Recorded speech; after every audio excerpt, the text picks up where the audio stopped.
may have thought when you think about it that suddenly you're going to become a Sir.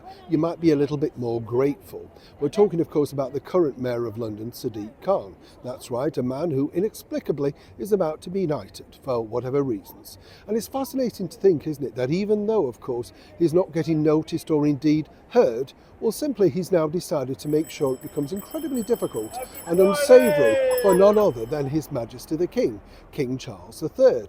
But why this sudden turnaround? As ever, let me explain. Morning, lovely to see you today on another evening shoot here in the very heart of London. And it is give you sure you'll have a lovely wave. I hope you're keeping well. Thank you so much as ever for joining me, and welcome one and all brand new subscribers. You know, this particular news at the start of the year really shocked a lot of people. And let's not forget, you know, the Mayor of London is done his very best to integrate himself with His Majesty the King on climate change and, of course, Prince William's Earthshot. Always there for the publicity picture, for the potential autobiography at the end of his term, which many people suggest can't come soon enough. But of course, recently he's been very vocal about the current President of the United States, President Donald Trump. And more importantly, if you remember, the last time Mr. Trump made a state visit here, well, the President received this in the sky, all with his full backing.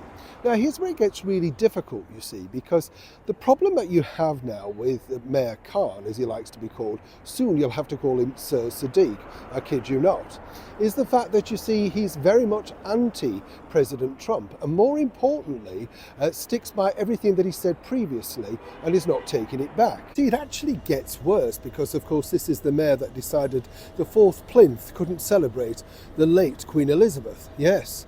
But of course, what he does like doing is rubbing shoulders with the royals. But apparently what Sadiq's not too keen on is this current chummy friendship between Prince William and, of course, President Trump. Not only that, it emerged recently that both President Trump and the First Lady Melania have had a long written letters relationship with both Queen Camilla and, of course, His Majesty the King. Now, according to him, he expects people to protest in droves when President Trump has his state visit, which is going ahead, regardless of what the media says. And of course, as I said, he stands by everything that he's already said in the past, which makes it incredibly difficult now, if you think about it, for the current British Prime Minister, the Right Honourable Sir Keir Starmer, who's desperately trying to re-cement that very much fractious relationship that is dubbed the special relationship for many years. Seemingly, the Mayor of London, of high importance but short on ideas, as one can imagine, is very unhappy with the fact that he's squeezed out of all sorts of things, including cabinet meetings, forgetting, of course, that he's simply just a Mayor of London. Moving forward, it looks like there's going to be a lot of, shall we say, difficulties. But for Sadiq, right now, he's not too bothered. He got exactly what he wanted, which is to become a Sir.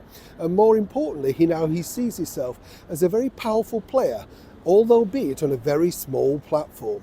But either way, this makes for difficult relationships between the Prime Minister, the King, the Queen, and the Prince of Wales, Prince William, regarding that ongoing fruitful relationship with the United States, President Trump and Melania, the First Lady. Now, what do we all think to that? Neil Sean in the very heart of London.